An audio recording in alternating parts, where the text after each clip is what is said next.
कि हमारी जो मुआशी बहरान है या जो क्राइसिस है, इसके ज़िम्मेदार जो है वो सियासतदान हैं या इस्टेब्लिशमेंट है?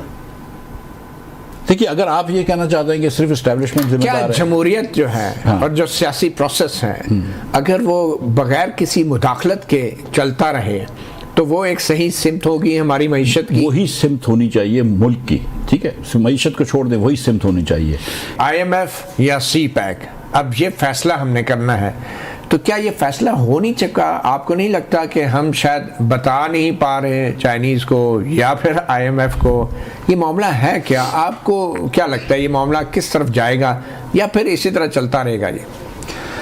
सर, बेसिकली IMF और CPEC कहना का एक और तरीका है चाइना या अमेरिका, यूँ कहते हैं। सच्ची बात यह है कि हमने बहुत लंबा कर्ज ले रखा है चीन से, और चीन ने हमें हमेशा साथ दिया है, बुरे वक्त पे हमेशा साथ दिया है, और हमारा बुरा वक्त भी ख़त्म नहीं होता, तो हमें बार बार साथियों की ज़रूरत पड़ती है। हम इस वक्त इस जगह पर फंसे हुए हैं कि ये बात शहबाज साहब की सही थी पिछले प्रोग्राम में, कि चीन के साथ जो हम मेरे ख्याल 450 अरब रुपए इस वक्त देने, 440 या 460 या 470 अरब रुपए, मेहताब भाई को पता होगी, 470 अरब रुपए हमको अभी भी देने हैं, और हम अगले 20-30 अरब रुपए देंगे तो 20-30 अरब रुपए चढ़ जाएंगे। तो चीन को पैसे देना भी ज़रूरी है हमको, लेकिन हम IMF के कोई बगैर भी गुजारा नहीं है हमारा। आप थोड़ा सा प्रोग्राम को आगे पीछे कह सकते हैं कि यार ये प्रोग्राम में ये नेगोशिएशन गलत था, ये चीज़ कर लें या ये चीज़ कर लें, लेकिन IMF को खैर बात भी हम नहीं कह सकते और चीन भी नहीं कर सकते। अब हमको ये सोचना चाहिए, नंबर 1, कि हम इस चुंगल से कैसे निकलेंगे, और नंबर 2 कि इस वक्त किस तरह चलाना है। लेकिन क्या ये चॉइस आपके सामने आई थी बतौर वज़ीर?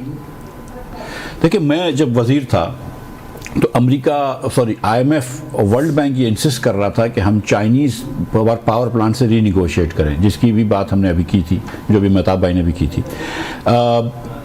चाइनीज़ इस बारे में बात करने के लिए भी तैयार नहीं थे। हमने क्योंकि पुराने पावर प्लांट्स की खान साहब के दौर में एक मरतबा रीनिगोशिएट की थी, तो वो कहते थे कि आप चाइनीज़ पावर प्लांट से भी रीनिगोशिएट करें, लेकिन वो नए पावर प्लांट से उनको तो अभी हमने पैसा वापस करना शुरू ही किया था, तो वो चाइनीज़ रीनिगोशिएट नहीं कर रहे थे, वो आज तक रीनिगोशिएट नहीं हुए, और अगर रीनिगोशिएट होंगे तो उनके हम रेट कम नहीं कर सकेंगे। मैक्सिमम हम जो कर सकेंगे वो ये हम गुजारिश कर सकेंगे कि जो आपने हमसे अगले 4 साल में पैसे लेने हैं वो अगले 10 साल में ले लो, और उसको भी सूद के साथ साथ। लेकिन वो अभी उस पर भी नहीं मान रहा है, क्योंकि चाइनीज़ भी परेशान है कि पाकिस्तान इतना इनकॉम्पिटेंट कैसे हो सकता है कि पाकिस्तान ने बिजली डबल कर ली अपनी प्रोडक्शन, 1 पैसे का एक्सपोर्ट नहीं बढ़ाया, पाकिस्तान ने बिजली डबल कर ली अपनी, 1 पैसे का इंडस्ट्रियल प्रोडक्शन नहीं बढ़ाया। मतलब हम सीरियसली माशी सतह पे वहीं खड़े हैं जहाँ पे हम आज से 5 साल 8 साल पहले खड़े थे, in terms of our exports, in terms of our industrial production, लेकिन हमारी बिजली डबल हो गई। सो हमारी इनकॉम्पिटेंस जो है ना वो एक नेक्स्ट लेवल है। सो इस पे अगर मैं कि ये IMF चॉइस बड़ी मुश्किल है। If we start exporting more, हम अगर बिजली के टैरिफ्स के अंदर रैशनैलिटी ला के बिजली सस्ती कर दें, थोड़ा सा एक्सपोर्ट ज़्यादा कर दें, और हमारे पास थोड़े से पैसे हो जाए ना, फिर हम थोड़ी सी चॉइसेस कर सकते हैं। इस वक्त तो सच्ची बात है कि एकदम फ़कीर की झोली है, हमारे पास कोई चॉइस नहीं है। मतलब क्या कह सकते हैं, जो दे उसका भी भला, जो ना दे उसका भी। मगर क्विकली एज पॉलिटिशियन मैं आपसे ये जानना चाहूँगा कि हमारी जो मुआशी बहरान है या जो क्राइसिस है, इसके ज़िम्मेदार जो है वो सियासतदान हैं या इस्टेब्लिशमेंट है? इसके जिम्मेदार पाकिस्तानी सारे हैं, सच्ची बात है। इस्टेब्लिशमेंट भी है, पॉलिटिशियंस भी हैं। ज़्यादा कौन है आपके? और जो सबसे आसान है शहबाज शरीफ को, सॉरी शहबाज राणा, जो बार बार उनका नाम ले लेता है ब्यूरोक्रेसी का, क्योंकि ब्यूरोक्रेसी नहीं, वैसे ज़्यादा जिम्मेदार कौन है? ज़्यादा जिम्मेदार आपके ख्याल से कौन है? मुझे सीरियसली मतलब इट इज़ वेरी जिसके पास ज़्यादा पावर है। आप ज़्यादा फील करते होंगे ना, आप तो उनके साथ काम भी करते रहेंगे। देखिए, अगर आप ये कहना चाहते हैं कि सिर्फ इस्टेब्लिशमेंट जिम्मेदार है, जमहूरियत जो है हाँ। और जो सियासी प्रोसेस है, अगर वो बगैर किसी मुदाखलत के चलता रहे तो वो एक सही सिमत होगी हमारी मईशत की? वही सिमत होनी चाहिए मुल्क की, ठीक है, मईशत को छोड़ दें, वही सिमत होनी चाहिए। मैं ये बता सकता हूँ कि 2013 से 17 में बहुत कम इंटरफेरेंस होता था माशी मसाइल के अंदर इस्टेब्लिशमेंट का। जो मुस्लिम लीग ने गलतियां की हैं वो मुस्लिम लीग की अपनी गलतियां थी, जो पीपल्स पार्टी ने गलतियां की हैं वो पीपल्स पार्टी की अपनी गलती थी। मैं ये समझता हूँ कि इस्टेब्लिशमेंट को जब ये NFC अवार्ड वगैरह कर रहे थे थोड़ा सा इंटरफेयर कर लेना चाहिए था, उन्होंने नहीं किया जो भी वजह से, ठीक है। लेकिन ज़्यादातर गलतियाँ 18 तक जो थी ना वो सियासतदानों की अपनी थी। 18 के बाद जो है वो इस्टेब्लिशमेंट का रोल बहुत ज़्यादा इंक्रेस बढ़ गई। खान साहब ने भी हर जगह पे फैज़ साहब की मदद ली है कि इसको फ़ोन कर लो, ये वोट करवा दो, ये करवा दो, और वो गलतियां करते रहे। अब उनका इंक्रेस काफ़ी ज़्यादा हो गया है। लेकिन अच्छा, कितना बढ़ गया वैसे? ये आपको ज़्यादा पता होगा। मेरे ख्याल से आपसे ज़्यादा किसी को नहीं पता होगा। मतलब तुसी तो हो गया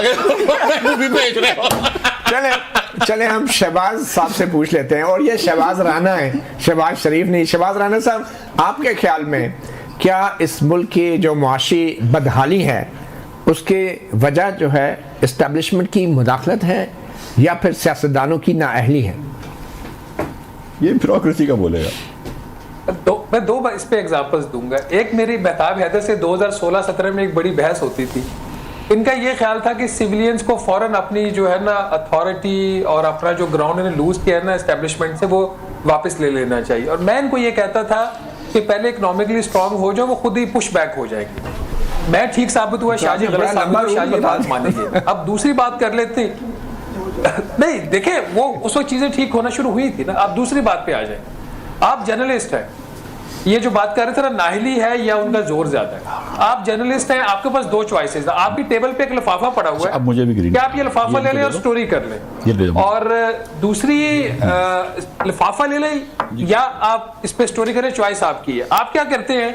आप कहते हैं मैं ये लिफाफा ले लेता हूं, मैं स्टोरी बाद में कर लूंगा। तो एग्जैक्टली हमारे सिविलियंस का यही इस वक्त हाल है। ये कॉम्प्रोमाइज कर करके ना कुर्सी बचाने के चक्कर में ये अपना सब कुछ लुटा चुके हैं। अब no coming to the debate, जहां से ये सारी चीज शुरू हुई है,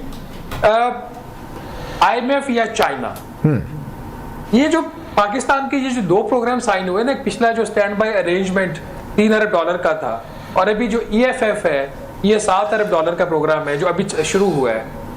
अगर आप इसको कंपेयर करें, जब यूनान पे, ग्रीस पे इसी तरह का मसला आया था 10-12 साल पहले, मिफ्ता साहब को याद होगा, उनकी कितनी रिक्वायरमेंट्स थी और कैसे वो पूरी हुई। पाकिस्तान को IMF से अब कोई फायदा नहीं हो रहा। तो ये फायदा हो रहा है कि दुनिया को पता है कि IMF के प्रोग्राम में है, ये बिगड़े हुए बच्चे, और कुछ ना कुछ IMF इनसे करवा लेगा। हमारी इस साल की जो फाइनेंसिंग रिक्वायरमेंट्स हैं, जो हमें कर्जा चाहिए, वो 25 से 26 अरब डॉलर है, और IMF अभी इस साल सिर्फ $2 अरब देगा आउट ऑफ $7 बिलियन। ये 2 नहीं देगा तो $2.25 अरब देगा। बाकी हम किधर से ले रहे हैं? चीन से हम कर्जा रोल ओवर करवा रहे हैं कोई $8-9 अरब का, हम सऊदी अरब से रोल ओवर करवा रहे हैं $5 अरब का, UAE से $3 अरब का, कुवैत से $700 मिलियन का। ये सारे कर्जे हम रोल ओवर करवा रहे हैं, कुछ नए कर्जे ले रहे हैं। IMF हमारी मदद जिस तरीके से प्रोग्राम के तहत होनी चाहिए थी वो नहीं कर रहा हमारी मदद, हमें उस प्रोग्राम का फायदा नहीं हो रहा। पिछला जो $3 अरब का प्रोग्राम था, IMF ने हमें $3 अरब दिया, स्टेट बैंक ऑफ पाकिस्तान ने पाकिस्तानी मार्केट से कम 6 से $6.5 अरब खरीदा है। तो हमें IMF का क्या फायदा? अभी IMF की किस्त आई है आपको $1.1 अरब की जुलाई में, और सिर्फ जुलाई में स्टेट बैंक ने मार्केट से $722 मिलियन खरीदा है।